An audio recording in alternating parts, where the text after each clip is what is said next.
My 17-year-old is home today. Oh, he's tired.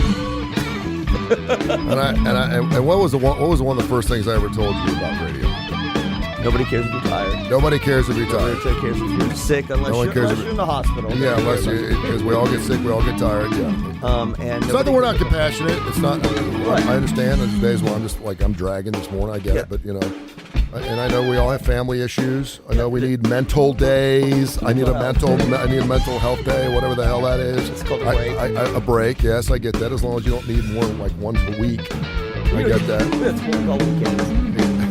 Yeah, right. So he works at Publix. Yeah. And it's the first time he's had a regular job. I'm super proud of him. Yes. He's doing really good. And we said you work during the summer and then school is school, man. That's your work, right? Absolutely. And he really enjoys it, and they love him up there. He works his ass off. I get into his line. Sweating, he's his sweating. Butt. Yeah. And so last night, so he's working like 3 days a week, and I said it's too much. Yeah. Yeah, because it's just too much for him. And so I said he can work 1 or 2 times a week. And I said, you tell your manager. If you don't, I will. But this is up to you. You're 17. You can handle this. So he does. So he's working once. Well, last night was the first night where he actually had to clean. So he's like, you're not going to believe. So he worked 4:45 to 9, which is 4 hours, which is not a lot. Yeah, but right. Just but he's slightly more than what we do here. Right. But we put our time in. That's right. And he gets home. He goes, "It sucked, man. I was having to clean bathrooms, and I was having to rake, and I was having to rake. Yeah, I guess there was leaves out somewhere. I don't know. Yeah, they keep that place super clean. Yeah, and he's like, and I was doing carpets, and I had, and he likes to bag. He's a good bagger. I was gonna say, is that part of your? I don't know. I thought. And they also have the cart shark. They call it the cart shark, which is the person that stands outside. Now they have to have a person outside the store. Yeah. Through all the hours. I don't know if people are stealing stuff. I was wondering what that was. But he's the one that's got to keep the chaos in the parking lot. And so he comes in, he's dragging last night, It's 9 o'clock. And I says, yeah, well, 16, 17-year-olds up to midnight, 1 o'clock. Right. I said, okay, but he felt good about it. And I said, well, you worked there almost 6-7 months now, so I guess is this like a step up or like a promotion? And he goes, well, sure as hell didn't feel like it. And I was going to say. I said, well. Did you get in trouble? Yeah, because, you start the first couple of days, you're just looking at computers and classes and all this other garbage and people skills and all that. And then you start doing this, and then I imagine you work up to, getting behind the register. I think that's a different job. Is it? I don't know. Yeah, my understanding is bagging. Stocking shelves. He's not stocking shelves. Bagging and cashier I think cashier is that's a promotion. Yeah. So is he union? No. Okay. I don't think so. No. Okay. No. As far as you know. No, I'm not letting my 17-year-old be in a union yet. So anyway, because he won't drive the minivan, which is still something we need to explore. This is a whole thing. Can we have him? He should come down here. Let him sit right here. I would love to. We should do it this morning. Come on down. And I says, so I have to drive him to school at 6:45 in the morning. I get the kids on the bus. Right. We have a great routine. I got time. It works out perfect with my day. I'm all good. So I drive him, and then I got to get back here by 7:30 to the Kurre and Klapow show. But he doesn't start class till 8:20. And I'm like, if you just drive the minivan, that's so interesting. You could sleep in another hour.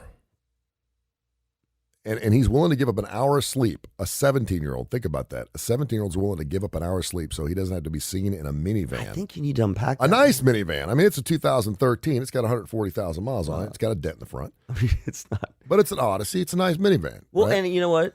Yeah. It's gray.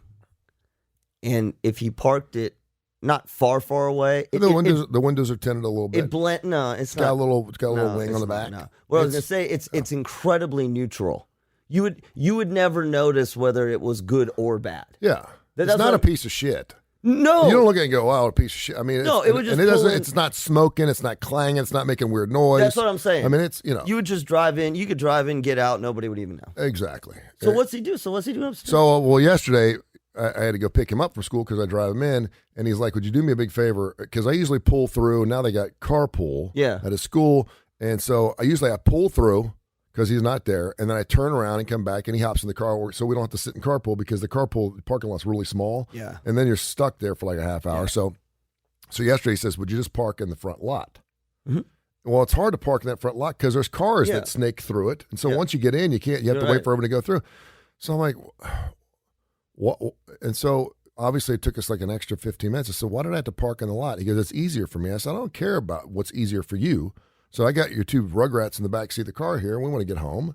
And you're not willing to drive this vehicle, so I'm doing you a favor. Anyway, I think it's because he doesn't want people to see him get in the minivan while I'm pulling through. This has become a big issue. But he doesn't care if they see him get into it in the parking lot. And he's like, try to park in the back. I'm like, and I get it. I'm a dad. I'm cool. I've been there, done that. I don't want to embarrass him. So I'm like, okay, I don't know if he's got a woman he's looking at. I don't know what the deal is. So I'm like, okay, I'm trying to be a dad. I'm like, all right, if it's an extra 5 minutes.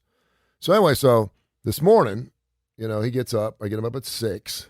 He could get up at 7:30 if he wanted to. That's good. I get him up at 6 because he's got to start getting ready at 6:30. And then we leave at 6:45. And I actually kind of like it because I can have a cup of coffee. I can listen to some NPR. I can think about the show. I get up at 4, so I'm done for the morning for the most part. I'm ready to go. We're going to talk a lot of spicy shit today. You want some spicy stuff? Today's spicy day? Yesterday, we went pure therapy. I think it was one of our most public serviced shows. I agree. And I'll put the podcast up. We had 2 segments yesterday for about an hour piece. Probably some of the most therapeutic. We talked about divorce. By the way, I needed that yesterday. That was therapy for me. Good. I was going to call you and thank you, but you already know. You read my mind. But I was having a little bit of it was tough. It's okay. But you've done it. We do it in a way that helps other people. I turned it into a show. I turned my struggles, my challenges through divorce into a show, and it got me through. It was great. Good. So thank you. You're welcome. I will just keep a running tab. Give me a sticker. I owe you like $47,000. I'll pay you off later. It's fine. And so, so this morning I'm like, it's 6:30, but you got to put your head under. Let's go. And he's like, I'm so tired. Mm-hmm. And I was like, we're all tired, Santo. I said, I slept with your 9-year-old daughter last night. It was all toenails and feet. Yeah. I said, I'm exhausted too. I said, just get up, let's go. Let's get you. I can't. Can you take me in after work? Well, after work we got done at 9:30, and my day's not done. Right. I got tons of phone calls. I got errands to run. Right. I got this Kurre and Klapow thing, and I got to go see our people at Backyard Solutions. Yeah. And I got Southern Precision Staffing. I got to see. I got to run to the bank. I got all these things. We got the brand new stickers out that I got to get all over the place. I mean, I got things to do. You got stuff to do. Yeah. I'm talking to Damon Johnson today after 3 o'clock. He had a concert last night with Leonard Skinner, I think last night or the night before. And so I could drive him in, but I'm kind of like, and so he's on the couch. And it was, usually he's like, I'm sick or I don't feel well. He's just tired. And I'm like, you don't get a day off just because you're tired. Well, so what are you going to, you lost me, so are you going to take So I'm going to be really loud so he can't sleep upstairs and kind of raise some hell. That's what. No, but, so you going to take him? Yeah, I mean, I got to take him to school. I mean, I got to take him in. And I need the car, so. Do they? I guess, at his school, they don't really have, like, number of late check-ins and. No, his school's great. Yeah, no, I know. I mean, it's like a university. It is. Yeah, you just got to. As long as you're doing well. You're right. Exactly. They treat you like an adult there. It's Indian Springs, which we're super blessed. We're not rich by any stretch or whatever. They have a whole, They came after him, and we'll figure this out. And I owe them $1 million, but anyway, so we'll just get him through school, and then we can pay it off when he gets his big job. That's right. So yeah, and they treat you. They there's a political system there. They allow the kids to kind of vote on what they eat, and it's super cool. And boy, you see someone mature really quick in that environment. You had a child there that could be the president of the United States for all I know. But you either sink or swim in that environment. It's like college. Yeah. It's like college, right? You either. I think it's fascinating because from the time kids are little, right? We talk about structure. Yeah. Kids need structure, and they need and so school is very structured, and it's good. That's what you need, right? You need to sort of know where the lines are, and you need prompting. And then you get to and they have schools like Montessori that are sort of less structured and more free flowing, and it works.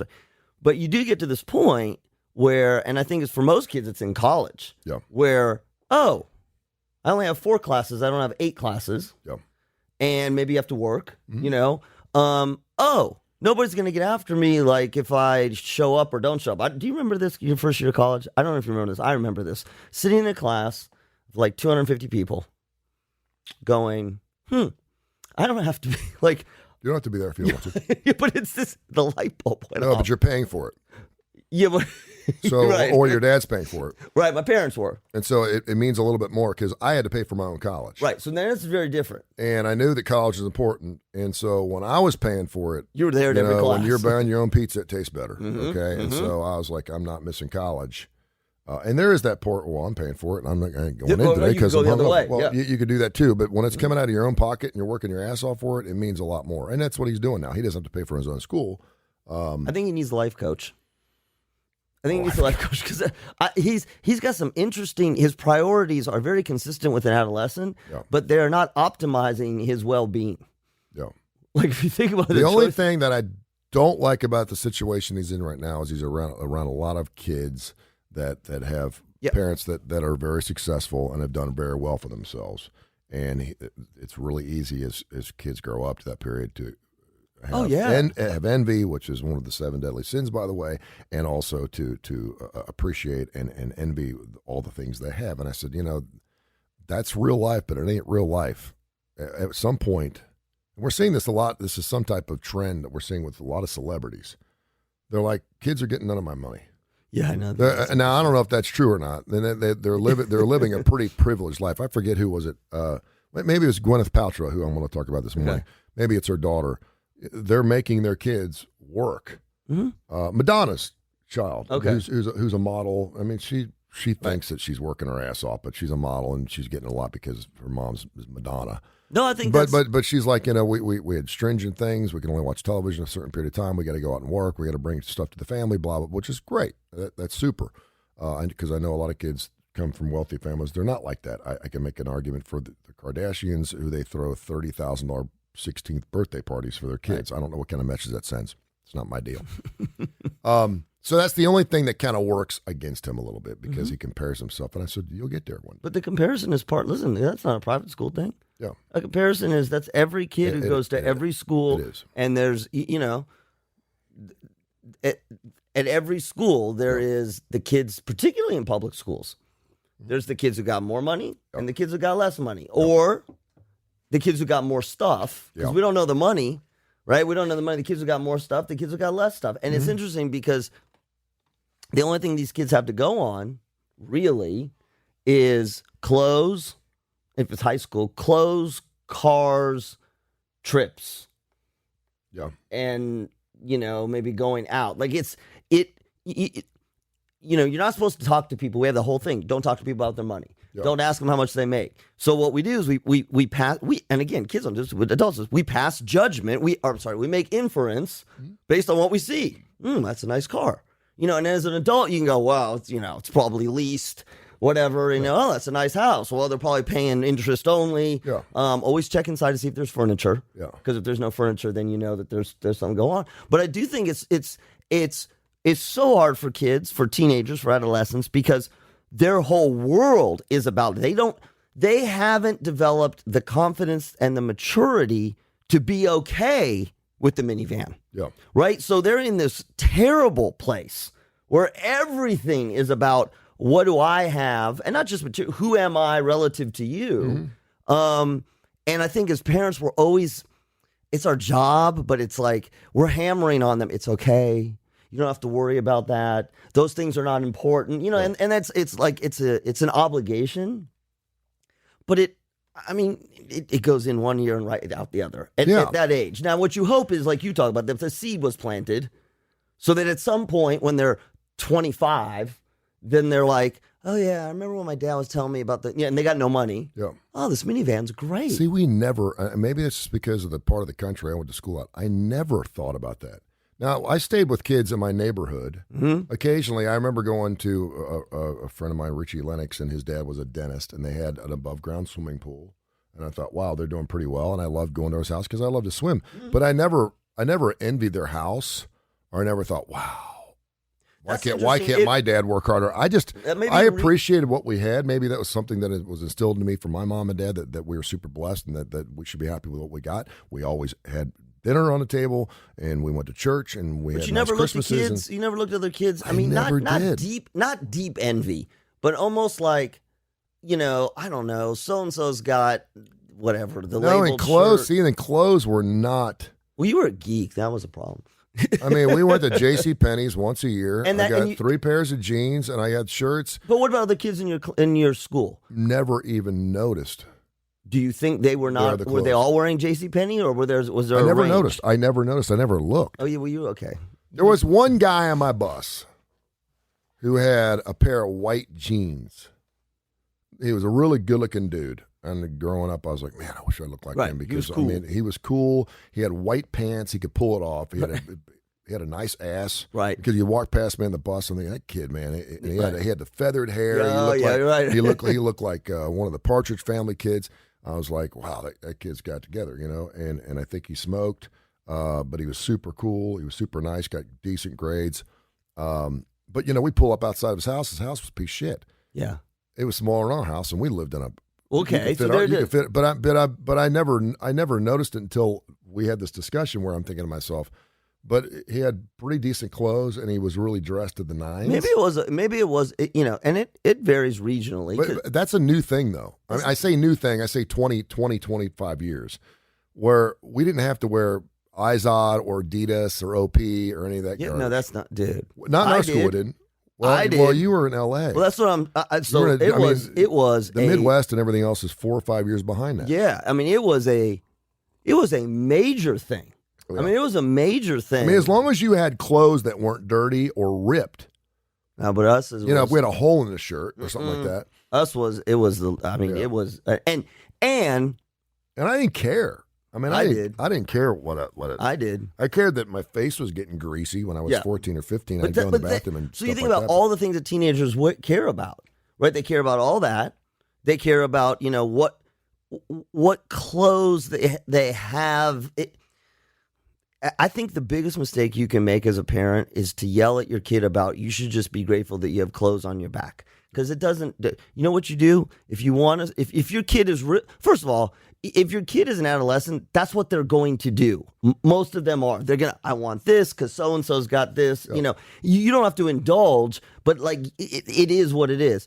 But one of the things that I think we have an opportunity to do now, more so, although you could probably you did it through the churches, is instead of hammering on your kids, let them have a variety of experiences. Let them go feed meals to people who are homeless. But do it in a way, I don't know how to say this. It's not a punishment.